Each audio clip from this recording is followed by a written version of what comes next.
Hello everybody, welcome to my channel. Today I'm putting together a new palette and painting this little cityscape in sunset. As you may know, I'm in the process of building a watercolor palette with paints that contain honey. The reason is I live in a climate that has a significant humidity change from summer to winter, while the summer air can be very humid from all the coastal rain clouds. The cold winter months plus indoor heating can be incredibly dry, especially when it's snowing. So I noticed in the past few years, watercolor during winter months is not that fun because everything dries so quickly, even when I have a humidifier around my desk. And some of my Daniel Smith paints just don't want to be reactivated in this climate. Up to now, most of my paints are from Winsor Newton, Schmincke, and Daniel Smith. This anthraquinone blue from M.graham was the only honey-based paint I own. I have a half pan from Sennelier, which should have some honey in it, but as you can see, it doesn't stay juicy and shiny in winter times. So I'm not sure how much honey is in there. I also suspect that these two paints from Rosa Gallery have some honey in them. They have a sticky texture, but I couldn't find any official information about their binder. I know that I can mix the paint with water before I start painting, but I stopped doing that because some paints reactivate much better than others, and I often end up picking up way too much of these paints, while the other ones, those that are difficult to re-wet, they get back to their dry state very quickly, so I found that a bit annoying. So earlier this year, when I was back home in China, I ordered a sample set of M.graham watercolor. These are hand-poured half pans wrapped individually. You can choose for them to be filled to the top or only halfway.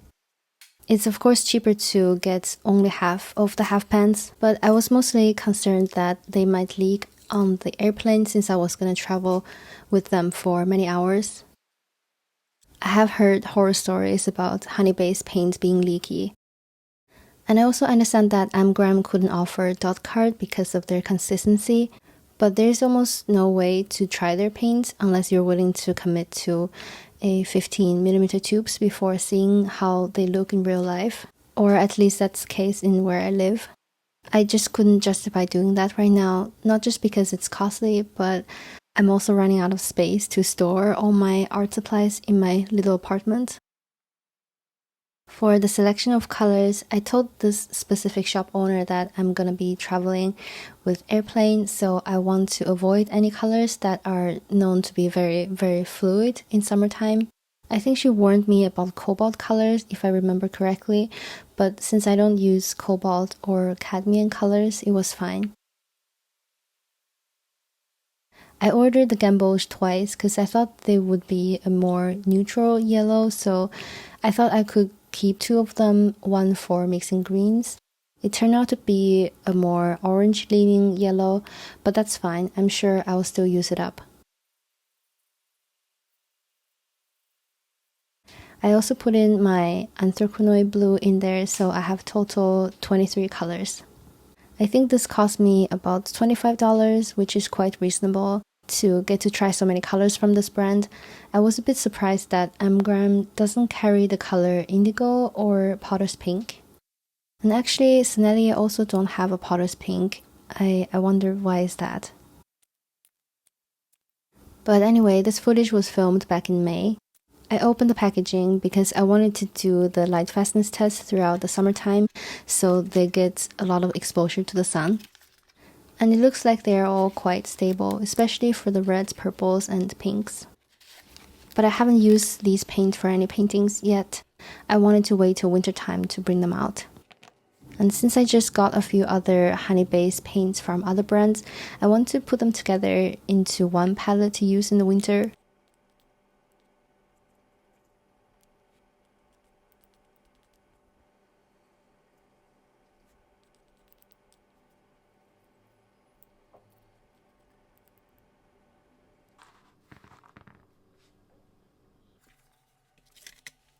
I arranged them in my usual way, kind of like a color wheel, the yellow and orange on the top, blue and purples on the bottom, greens on the left, and reds and pinks on the right side.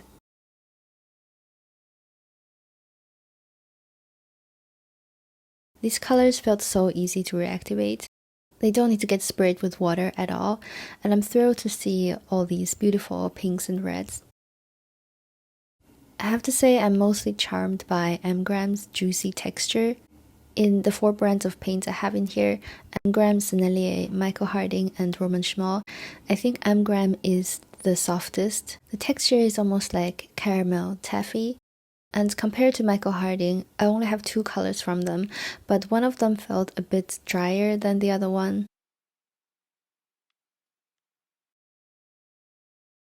And it's not as sticky as M.graham, like their deep purple. If I press my finger into it, it's soft enough to leave a fingerprint, but the entire half pan won't get picked up by sticking to my finger.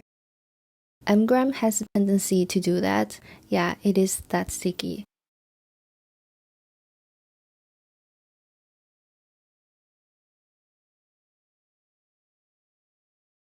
Although M.graham's Viridian is not as sticky as their other paints, it's still really easy to reactivate.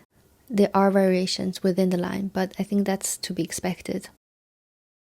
For Roman Szmal, I think it's quite similar to Michael Harding, or a tad drier, because I noticed 3 of the 6 paints I have, perylene scarlet, deep green gold, and potter's pink, they separated slightly from the edge of the pan, which I don't think would happen to M.graham's paint. And I'm not quite sure about sennelier just yet. I mean, to be fair, I only have 4 tubes, but 2 of them dried very beautifully, very smooth, while the other 2 cracked. I don't know what to make of that. They're still usable and fairly easy to re-wet, it's just a bit unexpected. And when I was swatching them, I had a feeling that I'm not gonna use the yellow ochre very much, or the yellow transparent oxide or quinacridone gold. I don't know why I'm not particularly drawn to any of them. I chose these 3 because I thought I would for sure like at least one of them, but I think I should have tried raw sienna instead. I wasn't sure if I could make my own indigo with these paints, so I tested mixing Payne's Grey with manganese blue hue or cerulean blue, and I think it was quite close. I also tried mixing a black with perylene green and deep purple, and I was able to get a very dark, cool black.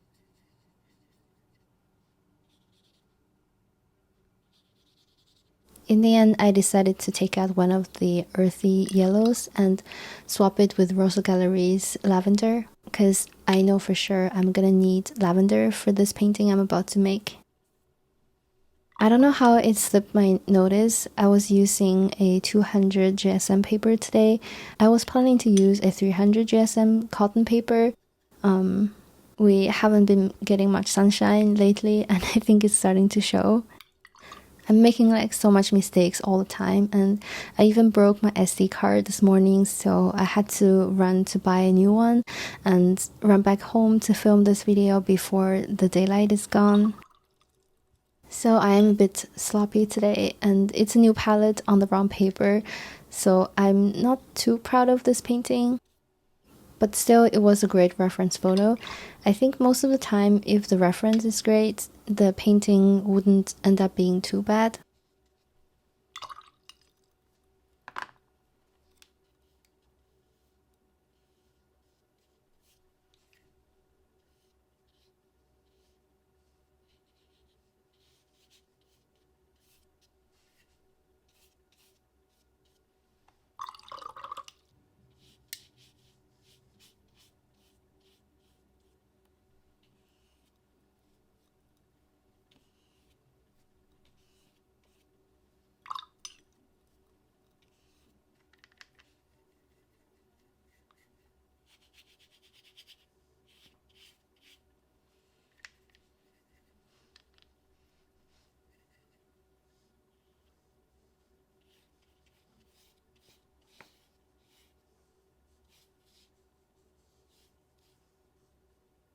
One of my more severe mistakes with this painting, in my opinion, is right there.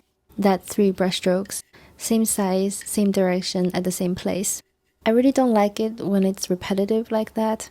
I was supposed to come back and change their shapes a little bit, but I was caught up in mixing enough paint, looking at the reference. just trying to do a few things at the same time, so I forgot about those brush strokes. If I can redo this, I will try the big, medium, small design to make it look less repetitive.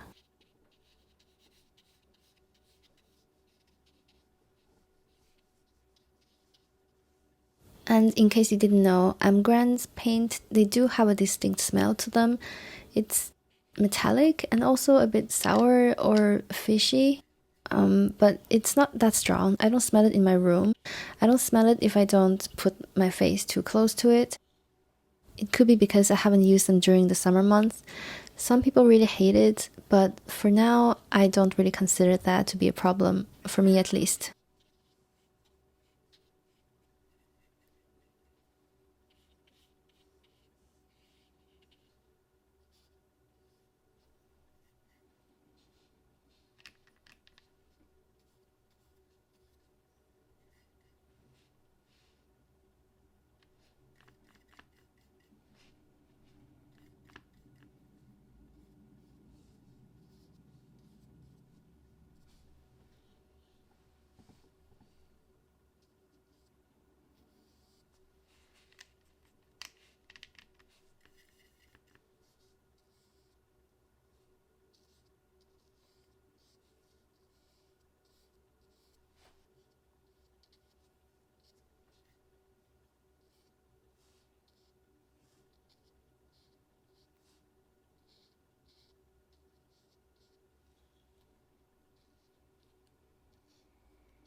And I'm just testing these paints. This is a very big palette with 33 colors.